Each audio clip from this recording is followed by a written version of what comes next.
மேட்டூர் அணையை ஆய்வு செய்த பின்னர் செய்தியாளர்களை சந்தித்த அமைச்சர் துரைமுருகன் மேகதாதுவில் கர்நாடக அணை கட்ட ஒருபோதும் விடமாட்டோம் என திட்டவட்டமாக தெரிவித்தார். அவற்றை தற்பொழுது காணலாம்.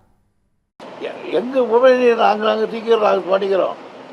நீங்க உபநீரை தீக்கிறத தப்புன்னு சொல்லி கோர்ட்டு போயிருக்கீங்க. அது என்ன உபநீரை நான் இப்போ சலபங்காவிலையும் மறு பண்ணுறேன், அதுவே தப்புன்னு கோர்ட்டுக்கு போயிருக்கேன். அது என்ன உபநீரை தீக்கிறதுக்கு ஒரு சட்டம் இடம் இல்லைன்ற இடம் தான் காமிச்சாக்கா கோர்ட்டுக்கு போயிருக்கேன். இப்போ இந்த இதை பொறுத்தவரை ஒன்றிய அரசுடைய இது எப்படி இருக்குங்க சார் உங்களுக்கு சப்போர்ட்?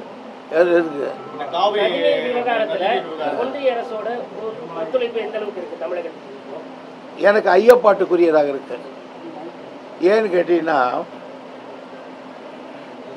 இப்போ அவங்க வந்து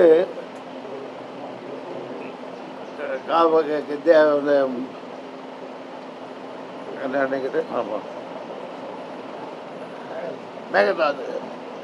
மேகதாது கட்டணும்னு அவங்க ஒரு ப்ராஜெக்ட் கொண்டாந்தாங்கன்னா என்ன கண்டிஷன் இருக்குன்னு கேட்டால், கீழே இருக்க ரைப்ரரி ஸ்டேட் அந்த தண்ணி காவிரியினுடைய கடைமடை பகுதியில் இருக்கிற நம்முடைய அப்ரூவல் இருந்தால் தான் அந்த திட்டத்துக்கு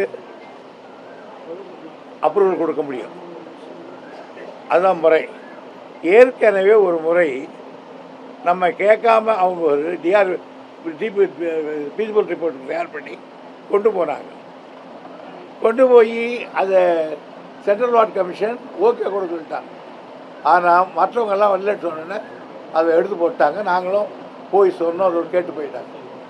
இப்போ நான் நேற்று முதல் நாள் பார்க்குறேன், இந்த காவேரி வாட்டர் மேனேஜ்மெண்ட் போர்டு இருக்கிறவங்க நீங்கள் மேகதாது கட்டுறதுக்கு ஒன்றும் நீங்கள் டிபிஆர் ப்ரிப்பேர் பண்ணலான்னு சொல்லியிருக்காங்க. இதுவரை இந்த மாதிரி விவகாரத்துக்கு அவங்க வரமாட்டாங்க.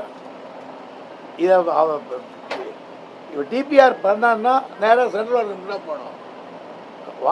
காவேரி வாட்டர் மேனேஜ்மெண்ட்டுக்கு என்ன வேலைன்னா, எனக்கு தண்ணி விட்றனா இல்லையான்னு பார்க்குற வேலை. அங்கே டேம் கட்டுறதுலாம் ஒன்று கொடுக்கறதுக்கு அந்த அதிகாரம் அவனுக்கு கிடையாது. ஏன்னா சுப்ரீம் கோர்ட்டில் இதுக்கு கிடையாது. நடுவர் மன்றத்திலும் சரி, சுப்ரீம் கோர்ட்டிலும் சரி, மேகதாது என்ற ஒரு வார்த்தை உச்சரிக்கப்படவில்லை. 2 தீர்ப்பில் இதை பற்றி தெரிவிக்கப்படவில்லை. ஆனால் இந்த காவேரி மட்டும் போய் பாரு, தண்ணி கொடுக்குற வேலையை பாடுறான்னா இந்த வேலைக்கு அனுப்பிச்சிருக்காங்க. ஆகையினால் எனக்கு சந்தேகமாக இருக்கிறது, இது மத்திய சர்க்காருடைய தூண்டுதலாக இருக்குமா என்று. அப்போ இது தமிழகத்துக்கு ஒரு எதிரான நிலைப்பாடாக இருக்குமா? ஆமாம், ஆம், ஆம், ஆம். சன் நியூஸ் வாட்ஸ்அப் சேனலை ஃபாலோ செய்யுங்கள். QR கோடை ஸ்கேன் செய்து சன் நியூஸோடு இணைந்திருங்கள்.